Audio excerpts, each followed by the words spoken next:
ರಾಷ್ಟ್ರಾಧ್ಯಕ್ಷರ ಹಾಜರಾಗುತ್ತದ ಅಣ್ಣ ಬಸವಣ್ಣ ಜೊತೆಗೂಡಿ ಸಾಹೇಬ್ರೆ ಬಸವಕಲ್ಯಾಣ 12ನೇ ಶತಮಾನದಾಗ ಪ್ರಧಾನಮಂತ್ರಿ ಬಸವಣ್ಣನವ್ರದ್ದು ಆಪ್ತ ಕಾರ್ಯದರ್ಶಿಯಾಗಿ ಅವಾಗಿನ IAS ಆಫೀಸರ್ ಆಗಿ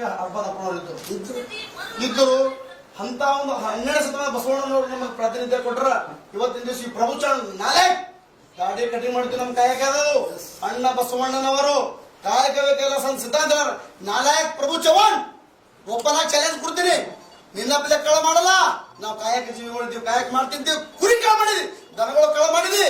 ನಿನ್ನ ಬೆಲೆ ಕಳ ಮಾಡ್ತಿದ್ದಿಲ್ಲ. ನಮ್ಮ ಜನ ಕಾಯಕ ಜೀವಿ ಇದ್ದೀವಿ. ಇವತ್ತು ಚೌರ ಮಾಡಿ ದಾಡಿ ಕಟಿಂಗ್ ಮಾಡ್ತೀವಿ.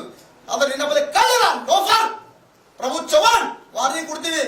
ಮಾನ್ಯ ಮುಖ್ಯಮಂತ್ರಿಗಳೇ, ಇವತ್ತಿನ ದಿವಸ ಹೇಳ್ತೀನಿ, ನೀವು ನಾಲಾಯಕ್ ಪ್ರಭು ಚವ್ಹಾಣ್ ರಾಜೀನಾಮೆ ಕೂಡಲೇ ನಾಳೆ ತೆಗೆದುಕೊಳ್ಬೇಕು. ಒಂದು ವೇಳೆ ತೆಗೆದುಕೊಳ್ಳಿಲ್ಲ ಅಂದ್ರ ಇಡೀ ಕರ್ನಾಟಕ ರಾಜ್ಯದಂತ ಅವನಿಗೆ ರಾಜೀನಾಮೆ ತಗೋವರೆಗೂ ನಮ್ಮ ಸಮಾಜ ಹೋರಾಟ ಮಾಡ್ತದ. ನಾಳೆ ನೀವು ಚೌರ ಮುಂದನೆ ಮಾಡುವ ಅಂದ್ರೆ ನೀವು ಬಂದ್ ಮಾಡ್ತೀವಿ.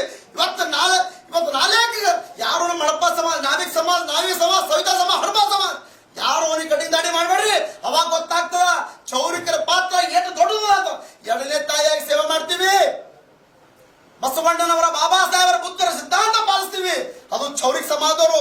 ಇವತ್ತು ಯಾವುದೇ ಜಾತಿ ನೋಡೋಣ, ಬುದ್ಧನ, ಬಸವಣ್ಣನ ಮತ್ತು ಬಾಬಾ ಸಾಹೇಬ್ ಅಂಬೇಡ್ಕರ್ ಸಿದ್ಧಾಂತ ಪಾಲಿಸ್ತೀವಿ. ನಮ್ಮ ಚೌರದ ಅಂಗಡಿ ಬಂದು ಯಾರಾದರೂ ಇವತ್ತಿನ ದಿವಸ ನಾವು ಎಲ್ಲರಿಗೂ ಜಾತಿ ಭೇದ ಮಾಡದೆ, ಧರ್ಮ ಭೇದ ಮಾಡದೆ ಎಲ್ಲರಿಗೂ ಸೇವೆ ಮಾಡ್ತೀವಿ. ಮಾರಣಾಂತಿಕ ರೋಗ ಇದ್ರು ಕೂಡ ಅಂತವ್ರಿಗೆ ಚೌರ ಮುಂದನೆ ಮಾಡ್ತೀವಿ. ಇವತ್ತು ನಾಲಾಯಕ್ ಪ್ರಭು ಚವ್ಹಾಣ್ ಇವತ್ತಿನ ದಿವಸ ಏನ್ ಹೇಳಿದಲ್ಲ, ನಾವು ದಾಡಿ ಕಟಿಂಗ್ ಮಾಡ್ತೀವಿ. ಹೌದು, ನಾವು ಕಾಯಕ ಜೀವಿದೀವಿ. ಬಸವಣ್ಣನ ಕಾಯಕವೇ ಕೈಲಾಸ ಅಂತ ನಾವು ಪಾಲಿಸ್ತೋರಿದ್ದೀವಿ. ಸಾತ್ವಿಕ ಸಮಾಜ ತೋರಿದ್ದೀವಿ. ನಿನ್ನ ಕಳ ಮಾಡಿಲ್ಲ, ಕುರಿ ಕಳ ಮಾಡಿಲ್ಲ, ದನ ಕಳ ಮಾಡಿಲ್ಲ, ಕಳ್ಳಿದ್ದೀನಿ. ನಾವು ಕಾಯಕ ಜೀವಿ ಇದ್ದೀವಿ. ಇವತ್ತಿನ ದಿವಸ ಹೇಳಕ್ ಇಚ್ಛೆ ಪಡ್ತೀನಿ. ಅದೇ ರೀತಿಯಾಗಿ ಇವತ್ತಿನ ದಿವಸ ಒಂದ್ ವೇಳೆ ಮಾನ್ಯ ಮುಖ್ಯಮಂತ್ರಿ ಅವರು ರಾಜೀನಾಮೆಯನ್ನು ತಗೊಲಿಲ್ಲ, ನಾಳೆ ಹೇಳಿದು ಹೋರಾಟ ಪ್ರಾರಂಭ ಮಾಡ್ತೀವಿ. ಒಂದು ವೇಳೆ ಪ್ರಾರಂಭ ಮಾಡ್ತೀವಿ. ಒಂದು ವೇಳೆ ತಾವು ರಾಜೀನಾಮೆ ತೋರಿಲ್ಲ ಅಂತಂದ್ರೆ ಲೀಗಲಿ ಫೈಟ್ ಮಾಡ್ತೀವಿ. ಜಾತಿ ನಿಂತ್ರಣೆ ಕೇಸ್ ನಿಮ್ಗೆ ದಾಖಲು ಮಾಡಿ ಇವತ್ತಿನ ದಿವಸ ನಿಮ್ಮ ಲೀಗಲಿ ಫೈಟ್ ಮಾಡ್ತೀವಿ ನಿಮ್ ಜೊತೆ ಅಂತ ನಾವು ಹೇಳಕ್ ಇಚ್ಛೆ ಪಡ್ತೀನಿ. ಇವತ್ತಿನ ದಿವಸ ಇಡೀ ಕರ್ನಾಟಕ ರಾಜ್ಯ ನೋಡ್ತಾ ಇದೆ. ಮಾನ್ಯ ಮುಖ್ಯಮಂತ್ರಿಗಳೇ, ಇವತ್ತು ಬೈ ಎಲೆಕ್ಷನ್ ಅಲ್ಲ, ಬರ್ತಕ್ಕಂಥ ಜನರಲ್ ಎಲೆಕ್ಷನ್ ತುಂಬ ವಿರುದ್ಧ ಹೋಗಬೇಕಂತ ಹಡಪ ಸಮಾಜ, ಚೌರಿಕ ಸಮಾಜ, ನಾವಿ ಸಮಾಜ ಅಂತ ಇವತ್ತು ಹೇಳಕ್ ಇಚ್ಛೆ ಪಡ್ತೀನಿ. ಇವತ್ತಿನ ದಿವಸ ಕರ್ನಾಟಕದ 18 ಲಕ್ಷ ಜನಸಂಖ್ಯೆ ಇದ್ದೀವಿ. MLA ಇಲ್ಲ, MP ಇಲ್ಲ, MLC ಇಲ್ಲ, ಒಂದು ನಾಮಿನೇಟ್ ಇಲ್ಲ. ಇಷ್ಟು ನೋವಾಗ್ತದ. ನಮ್ಮ ಮತಗಳು ಪ್ರಾಮಾಣಿಕವಾಗಿ ಭಾರತೀಯ ಜನತಾ ಪಾರ್ಟಿ ಕೊಟ್ಟಿವಿ. BS ಯಡಿಯೂರಪ್ಪ ಜೊತೆ ಇದ್ದೀವಿ ಇಲ್ಲಿವರೆಗೂ. ನಾವು ಇವತ್ತಿನ ದಿವಸ ನಮಗೆ ನಿಮ್ಮ ಸೇಮ್ ಆಗ್ಯದ ಇವತ್ತಿನ ದಿವಸ ಅಂತ ಹೇಳಕ್ ಇಚ್ಛೆ ಪಡ್ತೀನಿ. ಇದೇ ಬಸವ ಕಲ್ಯಾಣ ನಾವು 12ನೇ ಶತಮಾನದಲ್ಲಿ ಅಣ್ಣ ಬಸವಣ್ಣನ ಜೊತೆಯಲ್ಲಿ ಹಡಪದ ಇದ್ರು. ಅವಾಗಿನ ಕಾಲದ IAS ಆಫೀಸರ್ ಅಂತ ಬಸವಣ್ಣನಿಗೆ ಗೊತ್ತಿತ್ತು. ಹಡಪ ಸಮಾಜ ಎಷ್ಟು ಬುದ್ಧಿಜೀವಿಗಳು, ಇವ್ರು ನಮ್ಮ ಜೊತೆಲಿ ಇಟ್ಕೋಬೇಕು, ಇವ್ರ ಜೊತೆಲಿ ಏನ್ ಮಾಡ್ಬೇಕಂತ ಆಪ್ತ ಕಾರ್ಯದರ್ಶಿ ಮಾಡ್ಕೊಂಡ್ರು. ಇವತ್ತಿನ ದಿವಸ ಇತಿಹಾಸ ಗೊತ್ತಿರೋದ 4 ಸಚಿವರೇ ಇವತ್ತಿನ ದಿವಸ ನಿಮ್ಗೆ ಹೇಳ್ತೀನಿ, ಇತಿಹಾಸ ತಿಳ್ಕೊರಿ. ಸ್ಪಷ್ಟವಾಗಿ ಕನ್ನಡ ಮಾತಾಡೋದು ಕಲಿನ ಮೊದಲು ನೀವು. ನಿಮ್ಮ ಬಸವ ಕಲ್ಯಾಣದ ಅದೇ ರೀತಿಯಾಗಿ ಬಸವ ಕಲ್ಯಾಣ 12,000 ನಿರ್ಣಾಯಕ ಮತಗಳಿವೆ. ಹಡಪ ಸಮಾಜ, ನಾವಿಕ ಸಮಾಜ, ಸವಿತಾ ಸಮಾಜ.